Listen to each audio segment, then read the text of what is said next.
Good evening. Welcome and thank you for joining us. My name is Richard Fontaine. I'm the president of the Center for New American Security. And it's a real pleasure to welcome you here for the launch of David Finkel's new book, Thank You for Your Service. Since CNAS's inception, we've looked at veterans' issues through a national security prism, believing that the way in which our fighting men and women are treated at home should matter deeply to all policymakers. Yet at times, in the focus of grand matters of state, the visceral stories of real individuals, of the reality of life after war, can be lost in the thicket of policies and statistics. This is dangerous. It's necessary for all Americans, and especially those here in the nation's capital, to connect with the lives of those who've been shaped by conflict. That's what David's book allows us to do so supremely well. Many are here familiar with David's 2009 book, The Good Soldiers, an intimate portrayal of the Iraq War as seen through the eyes of Army Infantry Battalion 216. And Thank You for Your Service, David embeds with some of the men of the 216 as they return home. He tells the stories of their lives and those of their wives, children, friends, and widows. And in so doing, he brings his readers into the world of the after war. A recent review in the New York Times put it well, I think. With The Good Soldiers, the Times said, Mr. Finkel wrote what might be thought of as a post-heroic Iliad for the Iraq War. Now, in Thank You for Your Service, he's written an equally cogent Odyssey. We at CNAS are honored that he completed his book while a writer-in-residence at the center. He did so doing a few other things at the same time, serving as an editor and writer at the Washington Post and winning one of those MacArthur Genius Grants. And I can say that in running a think tank, there are a lot of people who think that they're geniuses at our organization, but to actually have one as certified genius is a tremendous accomplishment. Joining David in conversation this evening is Martha Raddatz. Martha is a chief global affairs correspondent at ABC News and a frequent participant on ABC's This Week. She's covered all aspects of foreign policy for nearly 2 decades and is the author of the 2007 book, The Long Road Home, A Story of War and Family. I can't think of anyone more suited to join the stage for this talk than Martha tonight. Before I turn things over, I should note one thing. I've heard it said that you honor a writer not by reading his books, but by buying them. And if you subscribe to that maxim, you'll be pleased to know that books will be available in the room just adjacent to this one after the talk. In the meantime, it is my pleasure to turn over the floor to Martha Raddatz. Thanks. Thank you so much. We'll stay seated. It's much more comfortable than up at that podium. I want to say wholeheartedly that I am honored to do this tonight. When I was first asked to come and talk to David in a conversation about his book, and I then read his book, I cannot tell you enough to spread the word about this magnificent book. It is not only beautifully written, it is deeply, deeply important. And don't just buy this book, read every word. David's going to get embarrassed by this, but I am so touched by this book that I really couldn't put it down. And there were times when I thought I couldn't keep reading it because it is not an easy read. It is hard, hard, hard stuff to read, but I felt compelled to read every word to the end.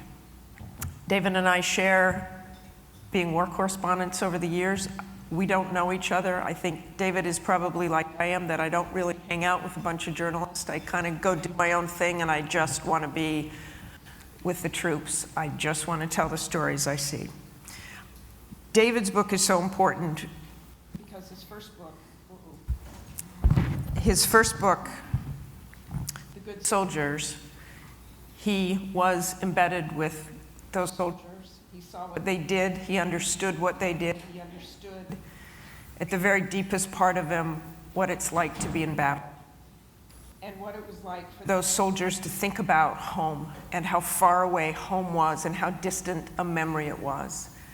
And now in this beautiful book, Thank You for Your Service, David reunites with some of those same soldiers who are suddenly back facing what he calls the truth of war. It is such a lonely life, this life afterward.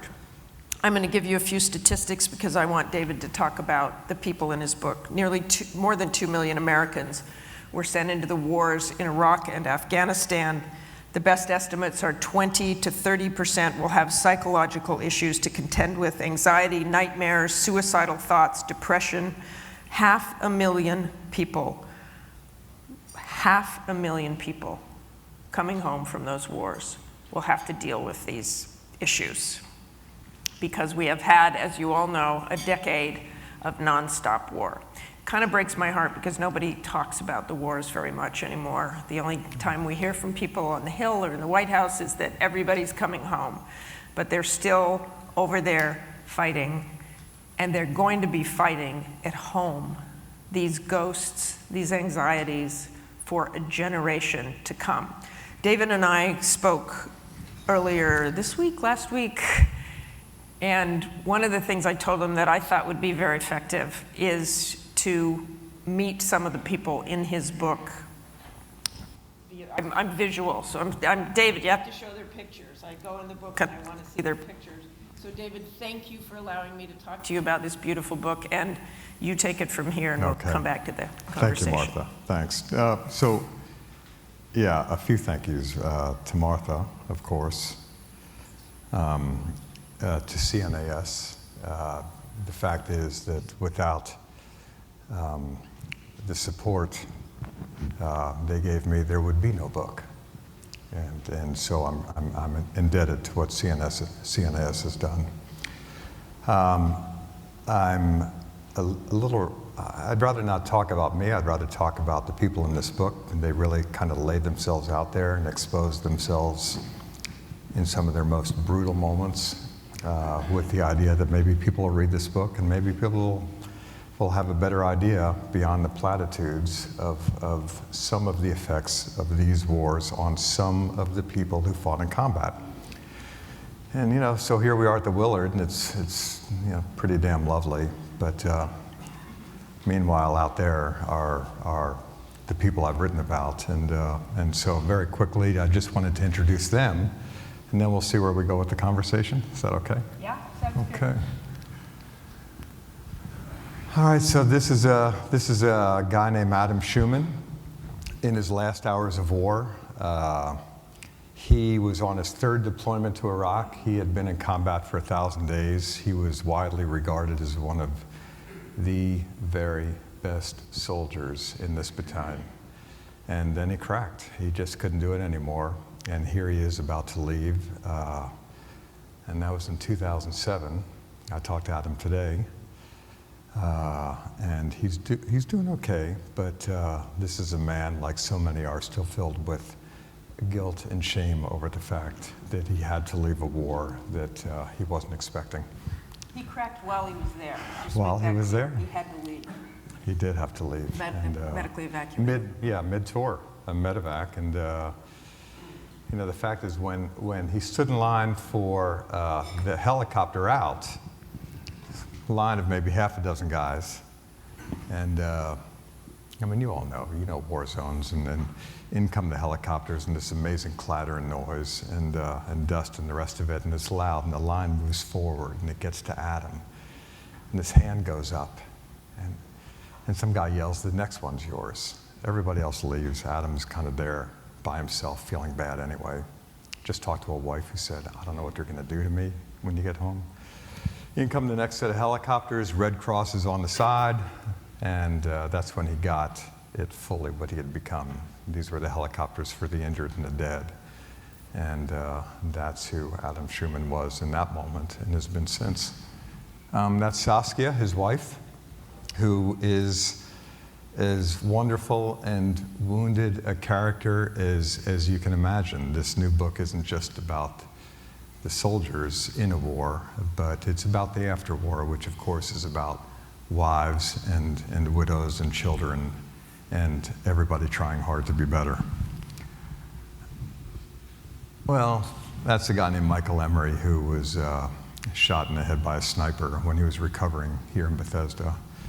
Emery's somebody you'll meet in the book. He was supposed to be dead, and somehow he isn't dead. He was supposed to not walk. Somehow he walks. He was not supposed to talk. Somehow he talks. But he lost a good chunk of his brain, so what he says is pretty interesting at times. That's one of the widows of this war, Amanda Doster, outside of her house in Kansas. This is a new house. The book chronicles what happened when she left the house, the last place she saw her husband, the house where they rang the doorbell to say that he had died. And then she bought this house as a way to try to find closure. And on her bad days, she calls the money she got blood money. And on her better days, she calls the money she got oops money.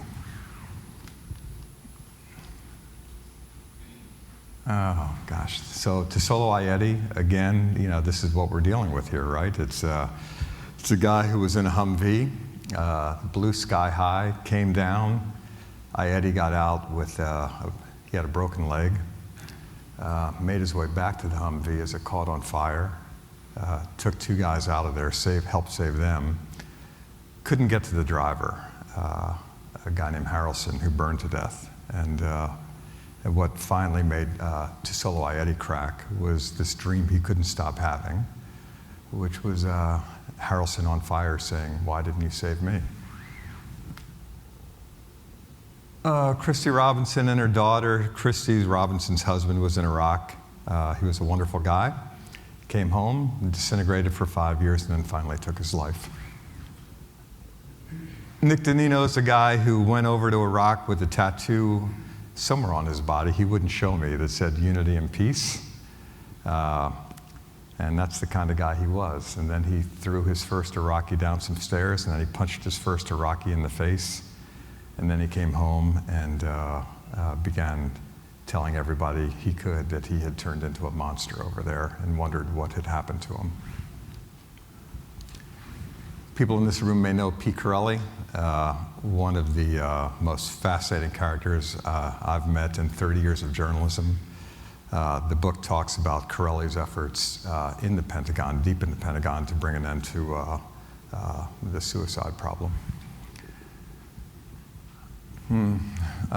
Just somebody, Shawnee Hoffman, whose boyfriend killed himself after his tour. And Adam Schumann, the guy you saw at the beginning. He had gone into treatment, and here he is driving home to see what has become of him and what would become of the rest of his life. Is that okay? That's okay. Okay, these are the folks in the book. And there are more, and it's not all quite a downer. They're pretty amazing people. They are amazing people, and I think that's what you show in this book. They are amazing people who struggle with demons we can't even comprehend. One of the things, David, to me, is that, we look back over wars in history, and people have certainly suffered post-traumatic stress.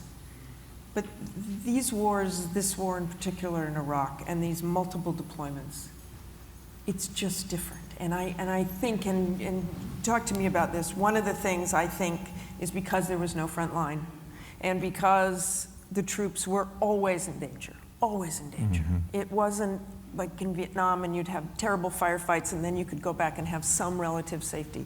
There was constant danger, constant fight or flee. Right. So tell me how you think that changed, or am I way off in that theory? Well, if I think you're way off and you're way on, and you know this as well. And look, people in this room, you get this. You know the deal.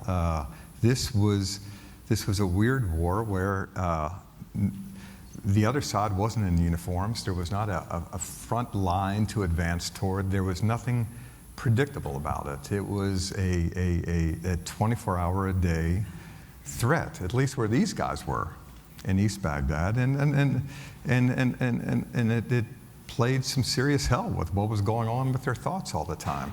So, yeah, that was a bit different. But what was the same, and I think any historian would agree with this, if you tease apart, well, it's not just war, actually. It's anybody who has suffered any kind of trauma in their life, whether it's war, non-war, an assault of some type, whatever it is, I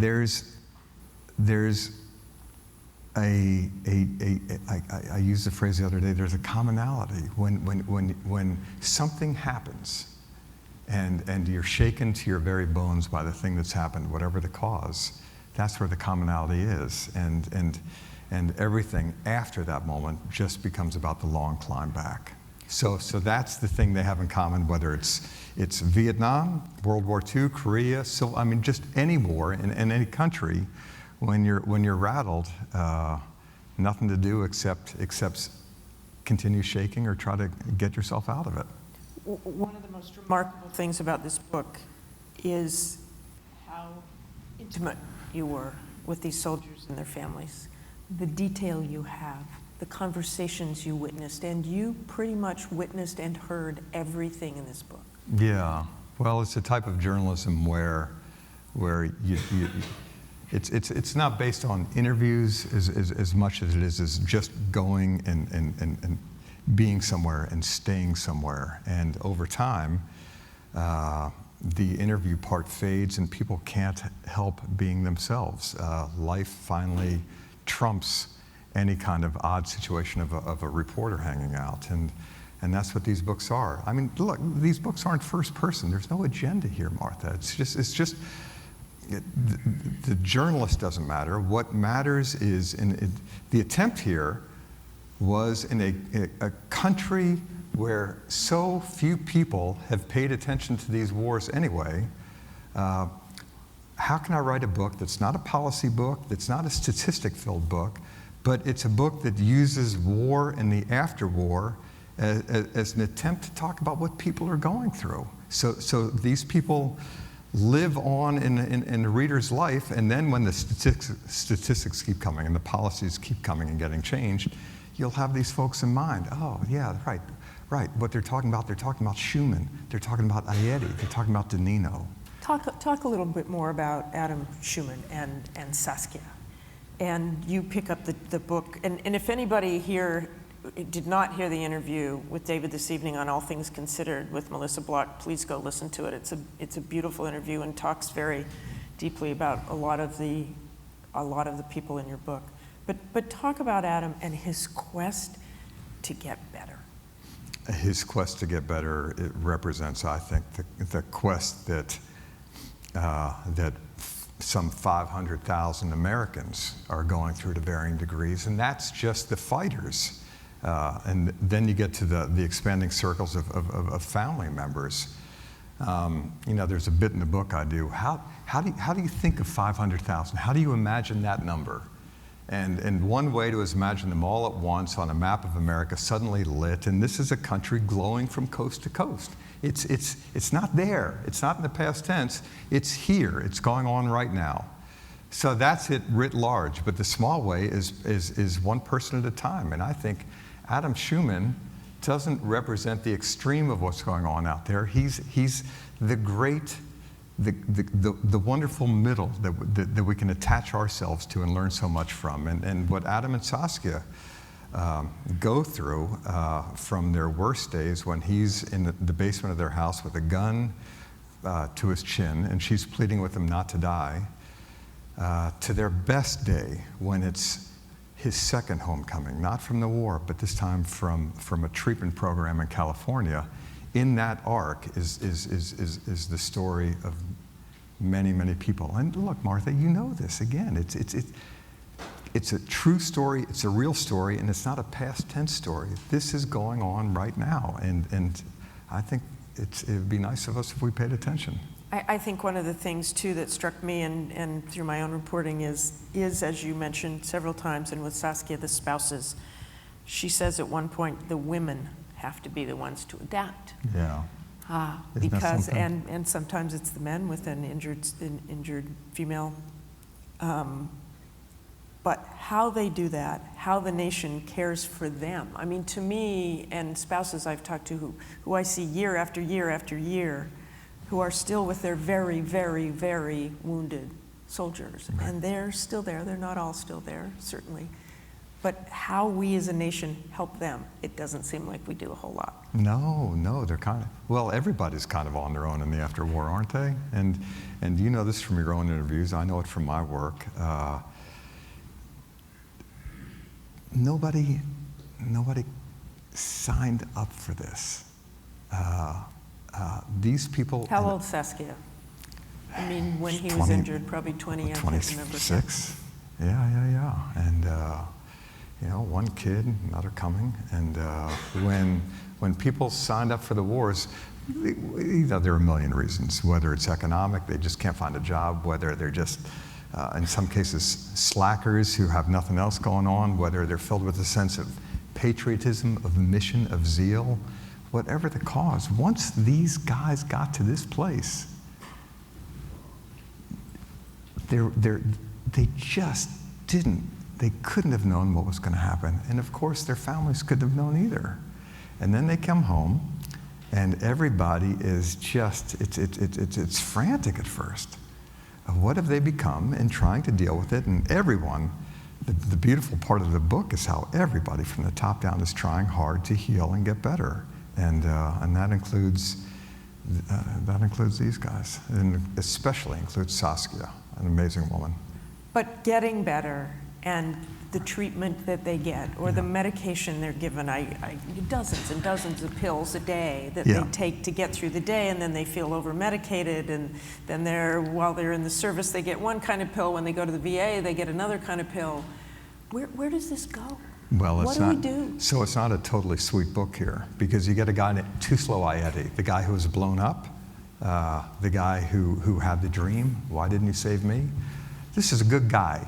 And he was so banged up by what happened to him, like so many guys, he just can't think straight, and he can't think deeply. And because of that, he earns a spot in a warrior transition battalion to try to make him better. Great in theory, but what happens when the guy shows up at the WTB? He's handed a checklist with 39 names on it, and he has to make his way around Fort Riley and find all these people and get signatures so he can prove to the higher-ups that he knows his way around Fort Riley. Well, the guy couldn't find his way to the car sometimes, and it's this collision of that so often happens in the military, I guess, of great intentions and total absurdity. There was in Yountville, California, in that beautiful Pathway House, it's called, I think, and I've interviewed many veterans there too, and they're veterans from every war. All the wars. And so the young veterans can go and they can see these older veterans and the Vietnam veterans who've been there forever, trying to get better. Right. Why, you seemed the most positive about Yountville and the programs they have there to help. Fred Guzman? A guy named Fred Guzman, who had been in a VA honcho for a while, and then got out of it to take one last try at doing something small, not on an HMO model of healing, but on this donor-supported thing where guys could stay minimum. Get this, minimum 4 months. So 3 treatment programs are discussed in this book. One is a VA program, inpatient program that Ayeti gets into. That program is 7 weeks. Then comes Nick Danino, the guy who's a monster, the guy who wants to get better. He needs to go into a program. He wants to go to Topeka, the VA program. Long list, waiting list, he can't go there. So they scramble around and they find him a spot in a program in Pueblo, Colorado that is insurance supported and lasts 4 weeks. Okay, 4 weeks, 7 weeks. That's where Danino goes. Is it because one program is better suited to Danino? No, they had an opening. And then comes Schumann, who finally reaches the point where even he, this tough guy, acknowledges he needs help. The VA is full because there are waiting lists. Pueblo is full because there are waiting lists, and his caseworker searches around and she finds this weird thing in California. It's like a platoon-sized program. It could never work as a full model for the military because there are so many people in need of or desiring help. But he got in that one, and I'm telling you, that program, flawed or not, saved Adam Schumann's life. You talk about General Corelli, and my bet is most people in this room know General Corelli. He is very passionate about this. I don't think I've ever seen such attention paid to these issues until Pete Corelli came across. But in the end, it was frustration. I mean, I remember the same times of him thinking we're really making progress, we've really got a handle on these suicides, we've really got a handle on traumatic brain injury, and now he's still devoting his life to issues with the brain with his organization. A guy like Pete Corelli what does he do? Can you ever solve it? Do you need a Pete Corelli? Does everybody need to be about a Pete Corelli? Well, so you're going to hate this answer, but I'd like to know more of what you know Corelli as well as anyone. And you know this subject as well as anyone. What do you think? Is it possible for a guy like Corelli or anyone so taken or obsessed with an issue to easily walk away? Well, I think they can't walk away. And General Corelli was the division commander in my book. So I have known him since the Battle of Sadr City in 2004, probably before that, which was 10 years ago. And know his family well, know him really well, know how passionate he is about this. But I do think that you come up against an organization or you come up against a system that has so many roadblocks in it, and what do you do? And on the other hand, without him there, I think there's a hole. Without him there, without his passion, without all of that, you're not going to kickstart people in the same way. Because I do think it takes passion. I mean, it's why his book is so beautiful, because there's such passion in that. And I think that's how you motivate people. Corelli he's a controversial character, yep. And you know this. And some people just he's buy too into it, yes. And some people just think he has some air in him, and he's not as good as he might be. So at some point you have to make a decision about all the people you're writing about. I'm in the camp. I thought Corelli tried as hard as I've seen someone try at those levels, and I liked how hard he tried. I was moved. I would go to these monthly meetings in the Pentagon, in the Gardner Room, where there would be a 2-hour discussion with video link-ups around the world. The suicide meeting. It was a suicide meeting, and it went for 2 hours, and all these commanders around the world had 5 minutes to say, so here's what happened to one of my guys, and here's the lessons learned. And they were brutal meetings that, after a while, they weren't so brutal. They became numbing. Oh my God, it's another guy. I've heard this before. I've heard that before. I never saw Corelli back down in his passion. And he would come to these meetings, even as the numbers were rising, and tell people, I know the numbers are worse, but I know what we're doing is making a difference. And I can't prove it because there's no way to prove it, but I know what we're doing is making a difference. And yet there never seemed to be, and there never will be in mental health issues. Exactly, this happened because this happened, this happened, this happened. And I know one of the things he used to talk about is the difficulties, and you sort of touched on this in the beginning, of who comes into the military. Do they have issues when they come into the military? And Adam certainly did. Adam was an abused child. Mm-hmm. Sexually abused as a child, and then physically abused as a young man, correct? Right. So when you look at those issues and you try to weigh what effect the war had, there are a lot of people with mental health issues in the military who've never deployed. In 2007, 2008, the period the first book concentrates on the surge period. What was the waiver rate in the Army? It was approaching 20%. 20% of the people accepted into the Army to make numbers had some issue that in better times would preclude them from being in that force. And the commanders would do their best to weed some of these guys out. Now, I should say, this is a wandering sentence. In the defense of some of them, some of these messed up guys, by the end of the deployment, they were remarkable guys. The military, the discipline of the military made them far better human beings than they would have been otherwise. But, there were other guys that it was a soul-crushing experience. Corelli seemed willing to me to acknowledge that this was in many ways an imperfect force. But every single person in there was owed some attention, and especially after they became mentally wounded. He's not a dumb guy. He gets how far down the chain mental health issues are in an army, especially an army actively trying to fight a couple of wars. And the physical injuries were much sexier, got a lot more attention. Mental health wounds, come on, really. The stigma is bad. The stigma's not going away. Corelli came in saying, my job is to change the culture of the Army. He didn't change no one changes the culture of the Army. The Army's just it's this big barge, right? But I will say, I think what he did in the end, by trying so hard by the passion you're talking about is he had an effect, at least on some of the commanders who were listening to him at those meetings, and they had some effect on the commanders beneath them, and down the chain it went. Perfectly? No way. One of the quotes in your book is from one of the soldiers, I don't remember which one. I have to admit, a day doesn't go by that I don't think about those boys we lost and what we did. Right.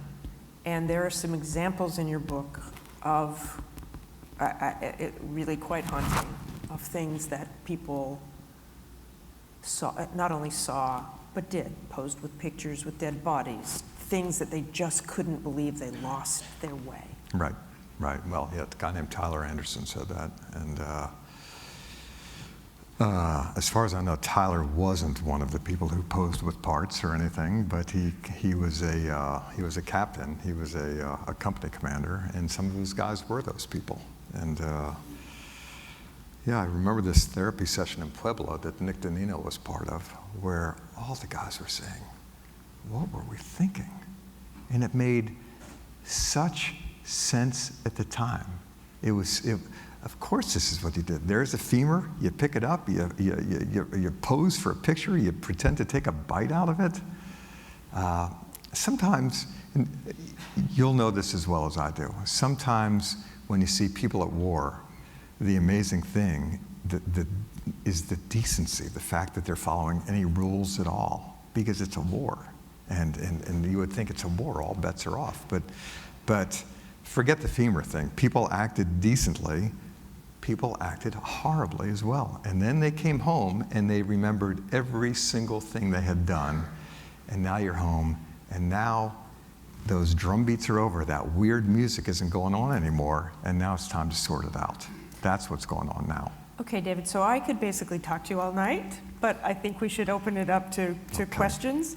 And if you will, number one, you got to wait for the microphone. If you wouldn't mind telling us your name and your affiliation, and that old rule that moderators always try to say, which is, please ask a question, do not give your opinions about everything on earth, including the war, probably, if we can just focus on the after war.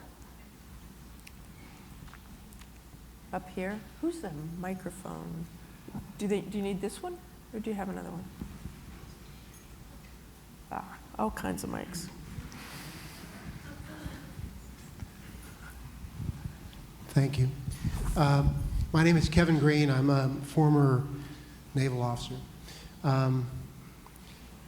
Martha brought up an issue concerning previous life experiences, and it brings up a secondary question about how they might have affected the experiences that these soldiers had and their recovery process. In a book from the 90s, Achilles in Vietnam, the study focused on the issue of moral injury. In the course of your developing these relationships and making observations and so forth, did that question come to mind? Was it a theme that you discovered, or? Well, it was always in mind, because you go into a project not knowing answers, but you have questions you wish you could answer. And one of the questions was, you got two folks standing side by side, the same thing happens to both of them, and one recovers and one is hobbled for the rest of his or her life. So what's that about? You know, and I'm not the first person to think about this, obviously. No one, as far as I know, no one's come up with a perfect answer, but I can tell you some things that make sense to me that I hope will answer your question. I had gone into this assuming that if you're traumatized by something, it's the thing that happens. It's the explosion. It's the EFP. It's the whatever it is. It's the moment of trauma. That's what traumatizes you. And one of the therapists I was talking to for this book said, well, you know, it's close. That's good. But actually, how you react in that moment, you can't control. It's the next moment. It's the first moment where you are in control of your reactions. how you react then determines how you're going to recover. In other words, and it doesn't matter what anybody else says, but in that first moment after the explosion, when you feel around, you're alive, you're still there, and then you do the next thing. And if you, deep in your head, think you acted in a brave way, that helps. And if you think you acted cowardly, it's going to take a long time to overcome that. That made sense to me. That makes sense to me. I've heard that one too. I think that makes a ton of sense because soldiers are scared they're not going to. Well, they didn't measure up, yes. In the moment at hand, when they could have reacted well, they didn't react well. But then there was what Fred Gussman was trying to do out in California because he had the luxury of 4 months of dealing with these guys. And what he was pushing, what I find so interesting, is it doesn't matter who you were in that first moment after the event. What matters is who you were in the exact moment before the event. If you can understand, and you know, he's not linking everything up perfectly, but he's saying if you can understand a little bit about your life before that event, the patterns that emerge, the way you've always been reacting to things because of other forces when you were growing up, then you're going to have a much easier time explaining how you acted in that first moment after the event. And I thought that was a hell of a thing, and that sticks with me. Now, that makes me wish every one of these wounded guys would have the luxury of 4 months to tease it apart and try to figure out what happened, but that's not the way it goes. Not a lot of space for 500,000 people to go. No. We're here. Hi, sir. I'm in the process, my name is Ben Dawes-Haberle. I'm in the process of trying to go into the military, and I have a question for you. A lot of the book deals with the healing process, what comes after. I'm wondering if during your experiences you discovered that there were actions that were taken by commanders, by folks during training that were prophylactic, that helped prevent injuries from occurring or maybe minimized or made the healing process easier after those mental traumas had occurred. Yeah, that's great. That's great. You know, command climate, right? It's how essential is that? And so these guys were in a pretty good unit. I was doing a Q&A the other day and talking about when Schumann, it was clear that he was cooked and he had to go home, that this was severe PTSD. Not a single person objected. The commander on down. There was nothing but unmitigated compassion for this guy. There was another soldier early in the deployment who hadn't yet proven himself in combat, who, you know, you don't know if he's doing that old MASH thing of, who was the Jamie Farr character? Yeah. Do you remember this? Well, yeah, so the modern version of what this guy did is, it wasn't quite that benign. He one day climbed to the top of a building in Baghdad. There was a police station, I think. And then, oh my gosh, and then he stripped, entirely naked, took off all of his gear, and then he climbed a ladder up to the very top where he began screaming at the top of his lungs and, to be polite about it, groping himself in full view of this part of Baghdad. And they had to decide whether to send him home or not. And in the end, what the commander made his decision on was that moment of pause when, before climbing the ladder, he stripped off his 60 pounds of gear. And the commander decided, well, that shows a deliberateness in his actions that made me think he knew what he was doing. And so the guy was sent home, but he was sent home with a recommendation for a court-martial. Who knows if he was right? I've seen some units where guys are just so amped up on, forgive the expression, every single person who shows any bit of weakness is a pussy, that no soldier will ever come forward and acknowledge that there might be going something on in his head. And I've also seen great units where they weren't soft units, but they were run by a commander who said, things happen in wars, and yes, my first obligation is to run this war, but the war is the men who are serving under me, and that's my real obligation, to make sure they're doing okay. So the long way of saying variables, and if you're there and you serve, I hope you serve under or become one of the guys more open to the possibilities of war.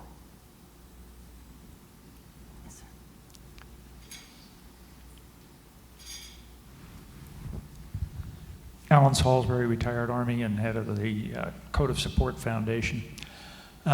You talk a lot about these individuals and their families and whatnot, and your answers just recently have touched on this.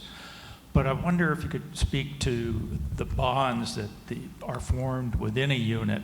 You spent so much time within the 2nd and the 16th and all, and how they do or do not extend to the after-war. Yeah, right. So if you've served, you know the bonds are pretty intense. But there's a line in the book, I'll try to give a short answer for a change. There's a line in the book that is, if the truth of the war, or if the truth of war is you're in it for the guy next to you, the truth of the after-war is you're pretty much on your own. And at least for these people I'm writing about,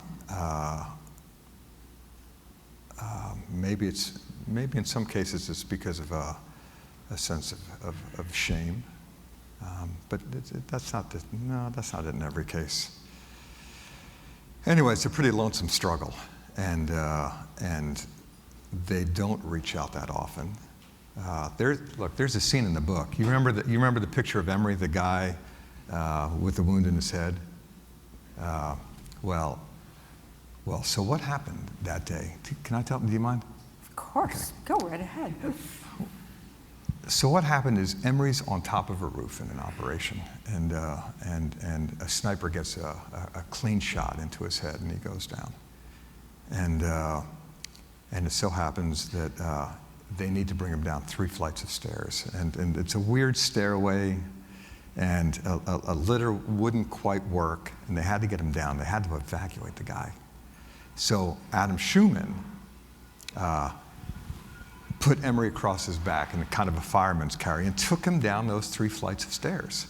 And it just so happens, because of the angle of things, that so much blood was coming out of Emery's head, and much of it, as Adam Schumann was huffing and puffing his way down the stairs, much of the blood kept going into Adam Schumann's mouth.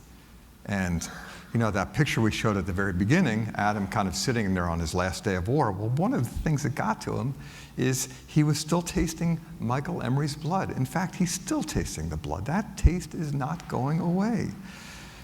So he carries him down. Emery goes away. Emery's supposed to be dead. Emery isn't dead somehow. Emery's screwed up. It's a long recovery, but he's not dead. And there came a point while I was reporting this new book that Emery and Schumann began corresponding on Facebook. And then Emery said, how about if I come out sometime? And Schumann said, come on, man, come on. And this gets to your question. They're both such incredibly lonely people, but here comes this amazing weekend. And the way they treat each other is so blessed, tender, and loving, and heartbreaking and wonderful. It actually exaggerates my answer about how on your own the after-war can be. David, can I just, before we do that, just tell us how this book came about? And why did you go back to Adam? Why did you go back to these people? Well, so I wrote this book, The Good Soldiers, which was illuminated by the question of, we seem to have reached what people are widely acknowledging as the lost moment of the war. And into this war, this lost moment, went a battalion of pretty young new guys, average age 19, as I said, full of mission, and then they went. And then, as luck would have it, they went to a not the worst area, but they went to a pretty bad area, and they got pretty banged up, and they came home quite changed by the experience. Okay, great, so I wrote a book, and it was critically reviewed well, and it sold some copies, and that could have been it. But you know, to be a journalist, you don't have to be that smart, and what would have occurred probably to anyone in this room took a while to occur to me, that you know, I had told half the story, and there was another half to tell. And you know, it finally dawned on me when I stayed in touch with the guys, and it became apparent that so many of them were just falling over so many edges. They were becoming depressed and anxious, and in some cases suicidal, and then their wives were writing to me, and then friends. And I just thought, you know, stop being so satisfied about it and finish the book. Now, I had some credibility from the first book because I had been there and I stayed, and they knew kind of what I did. So I imagined a second book dealing with one of these clusters created by these wars. The Kansas cluster, at its center is Adam Schumann and all the people he comes in contact with. And let's just follow the book and see what happens. So I went, and they welcomed me, and they took a chance that by opening up their lives, as I said at the beginning, somebody might pay attention. Maybe they will, maybe not. I think they will. Yes, ma'am. Oh, I'm sorry. Thanks. Christy Kaufman. I'm the executive director of Allen's organization, Code of Support Foundation. We're dedicated to bridging the civilian-military divide. So thanks again, David, for writing the book. I had the great timing of marrying a soldier right before the war started. And unfortunately, we just got divorced about a year ago. My now former husband's on his 5th deployment. And I really appreciate you taking the story back home, but I think it's a third. So a third and a third, and then the third, I think, part of the story would be really the ripple effect expanded on the families, particularly the children. You guys mentioned there are some things that all soldiers or all service members deal with no matter what war. But I think the defining characteristic of these wars are the multiple deployments, because we simply have no precedent for that in terms of what that has done to the well-being and mental health of the service member and of the family. I guess I have 2 questions. Mm-hmm. The first question is, can we get you like on Colbert Report or something so we can expand this audience? Anything that I Funny can do? you should mention that. Coming Yeah. up. Oh, are you Yes. serious? Yeah, yes. Yes. Oh, that's awesome. Okay, so Yes. that was a yes. Yes, And Yeah. great. And the second other one? question. Yes, please tune in That was Thursday one of night my to see questions. something quite interesting. Yeah. Well, I'm really pleased about that because the other? I think Yeah. we tend to have that conversation kind of among ourselves. My second question was when you were kind of interviewing or being around the families, one of the things that we're seeing, unfortunately, in that spouse community, particularly the veterans dealing with Right, PTSD right. and TBI, are the mental health impacts. Right. I've lost 3 friends myself, Army wives, to suicide. So I wonder if you could talk a little bit more about the impact on the spouses and the children that you've seen. Yeah, well, I mean, your answer is well, your question is my answer, I guess. The impact can be profound, and rather than, I mean, I do want you guys to read the book. So rather than give everything away, I think the answer is in the 272 rockin' pages inside the covers. I don't want to shortchange it. Let me do better than I just did. Yes, it's profound in some cases, but it's a developing story, and I think it's best understood if you get to know these people, decide you like these people, and then you're better able to feel what they go through, and then you'll have your answer.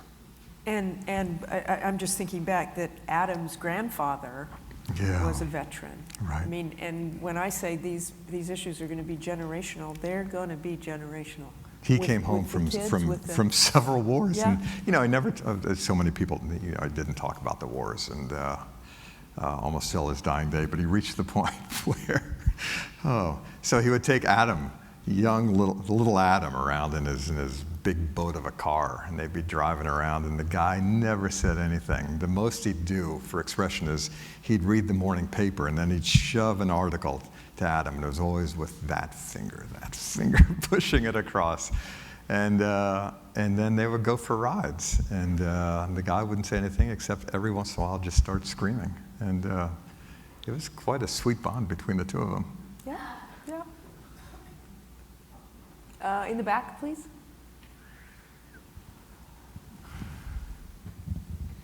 Hi, my name is Dan Feehan, former Army officer and as well as formerly deployed to East Baghdad after the unit depicted in your books. I found, I expressed to you earlier, both of your books therapeutic in a sense, in confirming the experiences that seem so surreal for myself, and then seeing others struggle and realizing just the aspect of not being alone.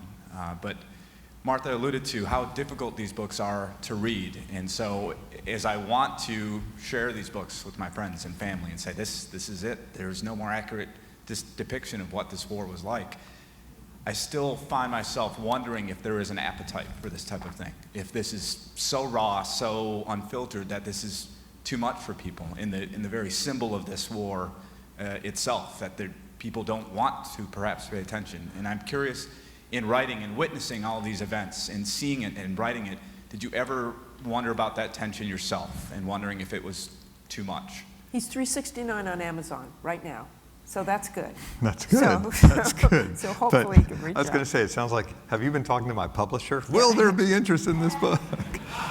I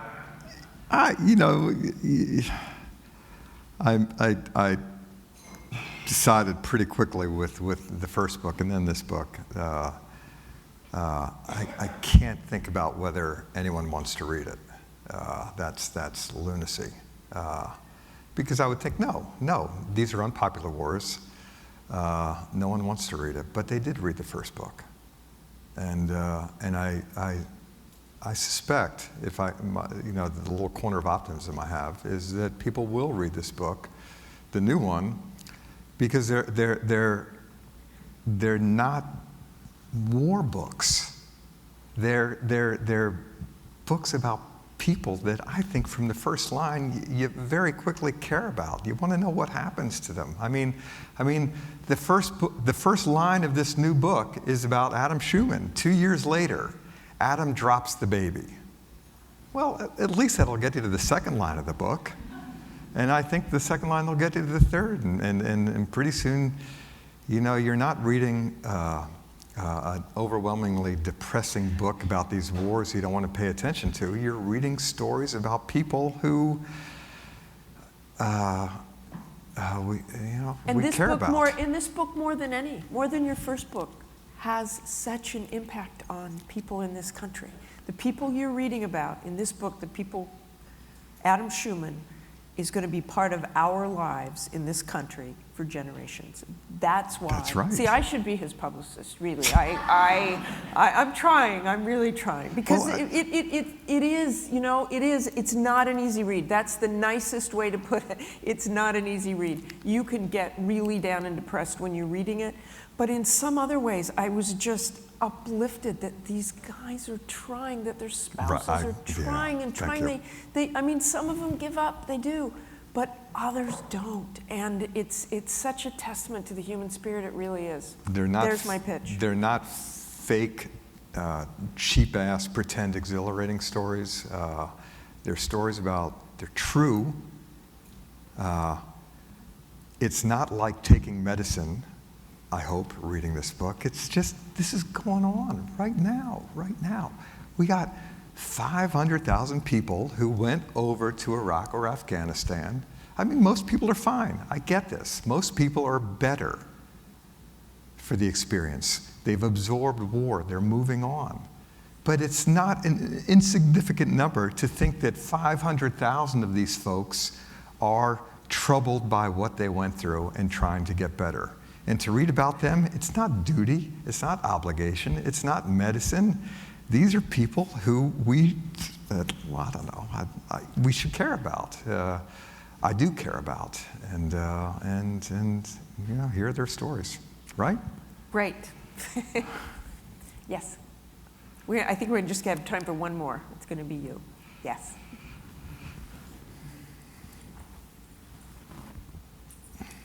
Hello, my name is Kelsey Campbell. I'm an Iraq War veteran and also an advisor for the Office of the Secretary of Defense, currently furloughed. I have... Welcome. Stay as long as you'd like. Yes, that's why I'm here on time. Usually I'd be working still. 2 questions. One, have you given this talk to members of Congress? Because I think they especially need to hear this, hear the stories, see the pictures that we just saw. And the second question is, did you, when you're conceptualizing either of your books, think about including the stories of female veterans? I didn't come back troubled like many of my, female veteran compatriots have, but oftentimes because we have long hair and we don't look militant, people don't think of us as veterans. So it's, oftentimes I'd have my base sticker on my car and people would ask if it's my husband's car, my grandpa's car, How about father's that? car. Yep. And the female veterans, you know, there's a lot of issues going on, the rape epidemic. Sure. I think it's a story that needs to be told as well. Yeah, I wish, well, so the form of this book was as a sequel to the first book. And the first book was about an infantry battalion. And infantry, there were some women in various quote-unquote support roles, but infantry is all male at this point. And as I followed the story forward, it was these guys, the guys I was familiar with, and their families. So yes, thank heavens there are women and families and children in this book, but they show up not as veterans, but as wives and widows and family members of veterans. That's just the way this book went. There's a pretty rich book to be done on exactly what you're talking about, and you know, you're furloughed. You got some time here. You just need a good first sentence and off you go. Could be a day, could be 2 years, who knows? I want to ask you one final question before we end, and that is what your relationship is with these guys and their families. You got to love these guys. Well, yeah. I mean, I have to be careful saying that. I know right? You tried to distance yourself, and it's a pure, wonderful view of these people. But well, I got to think you're a little bit like me. Okay, so you know, I didn't want to write a love letter. I don't think I have. Look, in the first book, the guy who allowed the first book was the battalion commander, this interesting guy named Ralph Koslerich. And if not for him saying, come on over and hang out with us, I wouldn't have had that book, this conversation, none of it. So you might think there's a sense of obligation to him, but there's a line in the book where one of his soldiers, one of his dear soldiers who's wounded and is about to be visited by Koslerich says, and pardon, it's a quote, said, I never want to see that motherfucker again. Now, I knew that line would hurt Koslerich when he read it, because he cares about these guys. That's not the point. A guy said it, and it's a document of what was going on. And it's the same in this book. So, yeah, I care about every one of these people. I've been thinking about these folks in one form or another since January 2007, every day. At war, watching them in war, watching them at home in the worst, most intimate of circumstances. So I would be less than human to say that I'm not rooting for them. I am rooting for them. I want every single person who went through this to find a way to feel better. But against that, there are things in this book that they're not going to like. Because my obligation wasn't to them, it's to readers who don't give a lick about them. So they've got the book now. I sent it out to them a couple of weeks ago. They can read it, they can get back to me. I'd like to stay in touch with them. I don't know if I will, Martha. It's really, I don't want to impose myself. It's really up to them whether to continue a relationship, and every finger crossed that they do. I'd like that. My bet is they do. Well, David is a magnificent reporter. This is an important book. I think I'm preaching to the choir here, but if I were you, I'd go buy 20 copies and hand them out to as many people as you possibly can and tell them they should read it, and it's important and it's inspiring. It is inspiring. Thank you so much for coming. David is back in the hallways, grinding out those signatures and trying to sell some books. Buy them for others. Tell your members of Congress about it when they come back to work or whatever they're doing. And thank you, CNAS.